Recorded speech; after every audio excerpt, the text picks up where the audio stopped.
무소속 곽상도 의원의 아들 곽병채 씨의 화천대유 퇴직금 50억 원 논란이 수그러들지 않고 있습니다.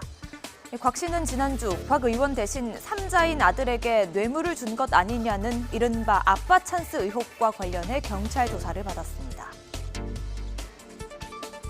5년여 일하고 퇴직금 50억 받았다는 건 어떤 국민이 나가겠습니까? 정상적인 정상이었다고 아무도 생각을 안 할 텐데요. 경찰 조사 성실히 임했고 성과와 관련해서 성실히 말씀드리고 나왔습니다. 그런데 이후 곽 씨의 발언보다 곽 씨가 타고 나간 차량이 더 화제가 됐습니다.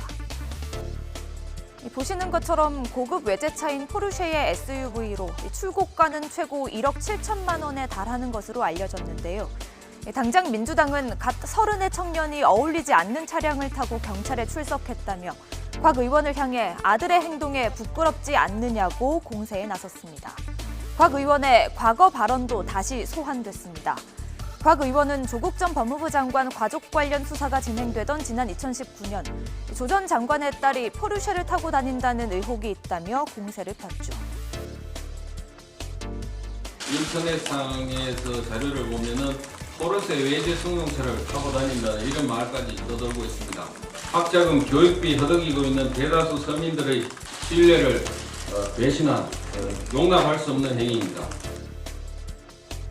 당시 조 전 장관 측은 딸이 타는 차량은 국산차라며 법적 대응에 나서기도 했습니다. 내로남불이라는 지적에 곽 씨 측은 본인이 아닌 변호인 소유의 차량이며 경찰에 출석하는 과정에서 함께 타게 된 것이라고 해명했는데요. 논란이 계속되는 상황에서 뉴스가 있는 저녁 제작진이 곽 씨를 직접 찾아가 봤습니다.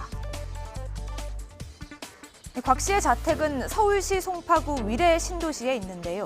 제작진 방문 당시 곽 씨를 만날 수는 없었습니다.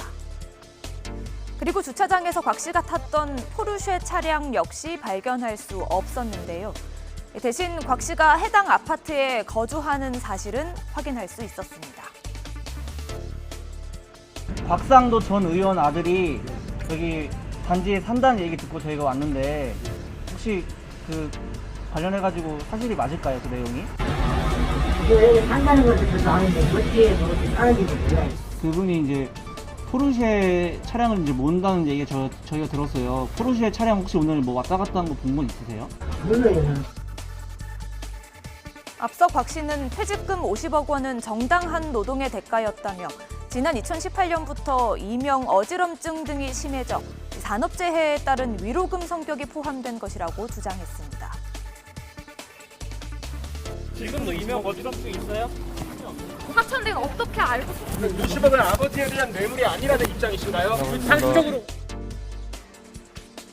하지만 곽 씨가 같은 시기 조기축구회에서 활발히 활동한 것으로 알려지며 산재 해명이 논란을 더 키웠는데요. 산재를 호소했다는 지난 2018년에도 꾸준히 경기에 참여하며 회비를 냈고 특히 지난해에는 공격을 이끌며 경기의 히어로가 되었다는 기록도 발견됐습니다. 곽 의원 과거 조 전 장관 딸의 차량뿐 아니라 장학금에 대해서도 특혜 의혹을 제기하며 뇌물수수 혐의를 적용할 수 있다고 주장했는데요. 보이지 않는 손이 이 뒤에 작동하고 있는 것입니다. 우리 국민들, 일반인들한테는 한 번도 불가능한 보이지 않는 손이 조국 후보자에게만 가면은 이렇게 많이 작동합니다. 이 장학금의 성격에 대해서 청탁금지법 위반 내지 뇌물 뭐 이런 걸로 의율 가능하지 않느냐 하는 이런 얘기들이 있습니다. 곽 의원은 아들의 성과급이 왜 뇌물로 둔갑하는지 모르겠다고 반발했는데요. 검찰은 화천대유 최대 주주 김만배 전 기자에 대한 구속영장을 청구하면서 곽 씨의 퇴직금 50억 원도 곽 의원에 대한 뇌물로 적시했습니다. 뉴스가 있는 저녁 안기령입니다. 안녕하세요. 안기령입니다. 뉴스가 있는 저녁 잘 보셨나요? 더 많은 뉴스와 콘텐츠를 보고 싶으시면요. 화면 왼쪽을 누르셔서 YTN 돌아쩌 채널을 구독해 주시기 바랍니다. 뉴이쩌는 물론이고요. 돌발 영상, 알고리즘 같은 YTN 대표 프로그램을 함께 보실 수 있습니다. 고맙습니다.